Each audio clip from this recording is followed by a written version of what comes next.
itu kan harapannya Pak, ya boleh-boleh saja, nanti dibuktikan di lapangan. Buktikan di lapangan, di dalam jelek atau benar, nanti kita lihat apakah yang dikatakan itu atau salah. Kalau itu udah jeritan masyarakat banyak gitu. Oke. Jadi apa yang dikatakan oleh Anies adalah masalah-masalah yang memang selama ini menjadi persoalan kita semua. Nah, terus itu bukan sebuah serangan, itu adalah korektif.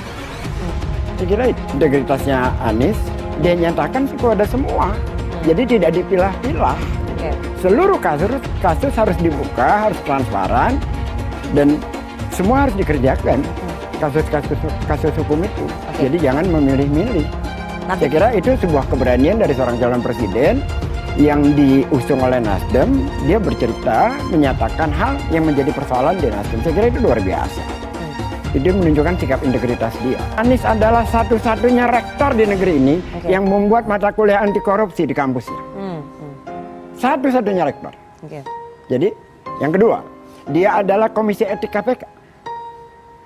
Yang ketiga, dia membuat di dalam pemerintahan DKI itu ada KPK DKI, Komisi Pencegahan Korupsi. Itu sudah dilakukan, bukan hanya teriak. Dia melakukannya. Ya dijawab saja, tugas pemimpin ini kan harus mengenal seluruh masyarakat Indonesia. Mengenal seluruh kulturalnya, kehidupannya, bagaimana mata pencahariannya, aspirasinya. Dan ciri dari PD Perjuangan namanya pemimpin itu mengakar ke bawah dengan prestasi, dengan kinerja yang baik. Sehingga ya berbagai kritik itu hal-hal yang bebas disampaikan di dalam sistem demokrasi kita. Tetapi kultur kepemimpinan yang dibangun oleh PD Perjuangan adalah kultur kepemimpinan yang berakar ke bawah.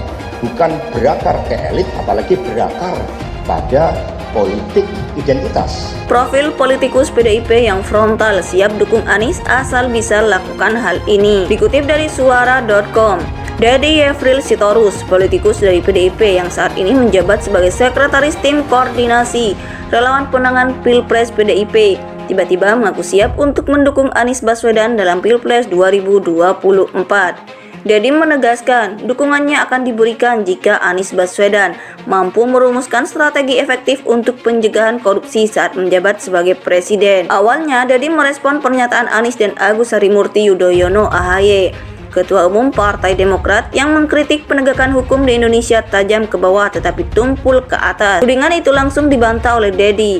Ia mencontohkan era pemerintahan Presiden Jokowi. Terdapat banyak menteri dari partai pendukung pemerintah sampai dengan pimpinan lembaga legislatif yang terjerat kasus korupsi. Menurutnya, hal itu justru menjadi bukti bahwa penegakan hukum tidak memihak. Dedi sendiri mengapresiasi kritik yang disampaikan Anies.